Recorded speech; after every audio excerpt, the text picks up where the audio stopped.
दोस्तों पहले तो मैं आप लोगों को ये बता देता हूँ कि ये एक जूल थीफ सर्किट है, लेकिन उसका एक मॉडिफाइड वर्जन है। अब इसमें मैंने कोई फेराइट कोर का इस्तेमाल नहीं किया है, जहाँ पर एक नॉर्मल जूल थीफ सर्किट में हम लोग एक फेराइट कोर का इस्तेमाल करते हैं।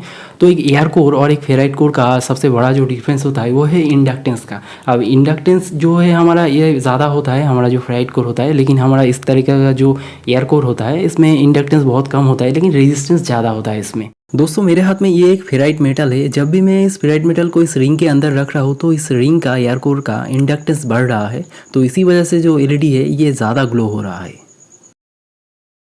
दोस्तों ये एक सर्किट एक टाइम में चारों चीज़ों का काम कर रहा है। कैसे ये मैं बताता हूँ। देखिए ये 1.5 वोल्टेज का जो बैटरी है इससे ये डायरेक्टली 2.5 वोल्टेज का जो एलईडी है ये जल रहा है। अब ये एक जूल थीफ सर्किट है तो ये ऐसा हो पा रहा है। दोस्तों ये तो हम सभी जानते हैं कि एक 1.5 वोल्टेज का बैटरी किसी भी तरीके का एक एलईडी को डायरेक्टली नहीं जला सकता, और ये चीज़ बचपन में हम सभी ने एक बार ज़रूर ट्राई किया। लेकिन जब भी हम 1.5 वोल्टेज का 2 बैटरी को सीरीज में कनेक्ट करते हैं तो ये 3 वोल्टेज बना लेता है, तब ये एलईडी आराम से ग्लो हो जाता है, 2-3 एलईडी आराम से जल जाता है। दूसरा है ये सर्किट एक ऑसिलेटर की तरह भी काम करता है। और दोस्तों यहाँ पर देखिए ये एक 2N3055 ट्रांजिस्टर से बनाया हुआ एक जूल थीफ सर्किट है। जैसे कि मैंने आप लोगों से बोला ये सर्किट एक ऑसिलेटर है, और ऑसिलेटर होने के कारण ये RF फ्रीक्वेंसी जनरेट करता है। तो मैंने साइड में एक RF सिग्नल रिसीवर लगा दिया है, और उसमें एक ग्रीन कलर का एलईडी आप लोग देख सकते हो। जब भी मैं इस जूल थीफ सर्किट को ऑन कर रहा हूँ तो RF सिग्नल जनरेट होने के कारण ये रिसीवर में ये ग्रीन कलर का एलईडी जल रहा है।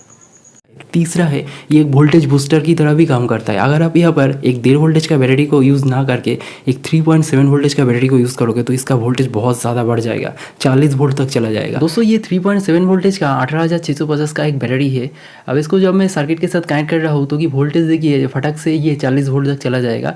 यहाँ पर मैंने जो रिसीवर कॉइल को इस्तेमाल किया है ये DC आउटपुट में इस्तेमाल किया है, तो ये DC वोल्टेज है। सबसे इंपॉर्टेंट जो कि है कि ये एक वायरलेस पावर सप्लाई की तरह भी काम करता है। और यहाँ पर हमारा रिसीवर कॉइल में मैंने एक एलईडी को कनेक्ट कर दिया है, तो देखिए इस कॉइल के पास ले जाते ही ये रिसीवर कॉइल का जो एलईडी है ये ग्लो कर रहा है। तो चलिए दोस्तों इसको फटाफट बना लेते हैं। इसको बनाने के लिए मैंने 28 गेज का एनामेल कॉपर वायर को लिया है और उसको लेके 21 टर्न मारा है। जीरो वाला जो हमारा टर्न होगा ये बाहर की तरफ हमने छोड़ दिया है। दोस्तों यह बात थोड़ा ध्यान से देखना कि जीरो वाला जो टर्न है मैं बाहर की तरफ छोड़ रहा हूँ, और जिस दिशा में मैं घुमा रहा था उसी दिशा में मैं घुमाऊंगा। दोस्तों जूल थीफ सर्किट को लेके मैंने बहुत सारे एक्सपेरिमेंट कर लिया है, और मैंने अलग से एक प्लेलिस्ट भी बना दिया है ताकि आप लोगों को ज़्यादा ढूंढने की ज़रूरत ना पड़े।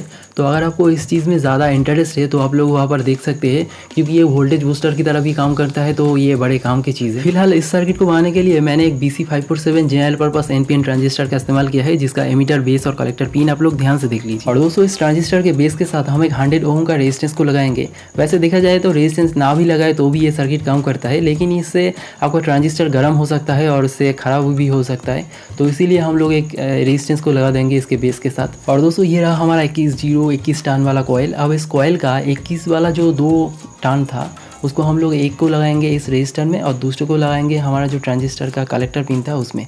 अब बीच वाला जो टर्न था मतलब 0 वाला टर्न, इसमें हम लोग पॉजिटिव पावर सप्लाई देंगे, क्योंकि ये एक NPN ट्रांजिस्टर है। तो यहाँ पर हम लोगों को एक डायोड लगाना पड़ेगा, उसके मैंने एक 1N 4007 डायोड को लिया है। इसका पोलरिटी ज़रूर आप लोग ध्यान में रखना कि ये एमीटर और कलेक्टर में कहाँ पर नेगेटिव पॉजिटिव है। तो इस डायोड का पोलरिटी ध्यान में रखकर उसके ऊपर हम लोग एक एलईडी को कनेक्ट कर देंगे ताकि यहाँ पर एक जूल थीफ सर्किट जैसा ये काम करे। दोस्तों यहाँ पर मैंने जो एलईडी लिया है इसके साथ मैंने कोई भी रेजिस्टेंस को नहीं लगाया है, तो इसी वजह से हम इस सर्किट में 1.5 वोल्टेज के ऊपर पावर सप्लाई नहीं देंगे, नहीं तो ये एलईडी झट से फ्यूज़ हो जाएगा।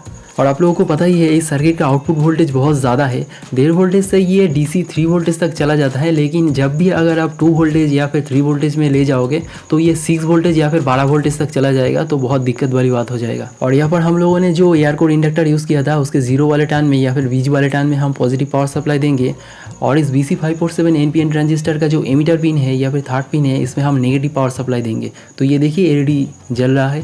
अब हम लोग वायरलेस पावर सप्लाई की तरह भी एक भी देख लेते हैं। इसके ऊपर मैंने जो एक दूसरा जो रिसीवर कॉइल बनाया था, रिसीवर कॉइल में 21 टर्न लेंगे तो भी चलेगा, या फिर 41 टर्न में या फिर 42 टर्न लेंगे तब भी चलेगा। दोस्तों ये सब एक्सपेरिमेंटल वीडियो आप लोगों को कैसा लग रहा है ये ज़रूर कमेंट में बताना, और अगर आप लोगों को कोई भी एक्सपेरिमेंट आप लोगों को दिमाग में है तो मुझे बता सकते हैं।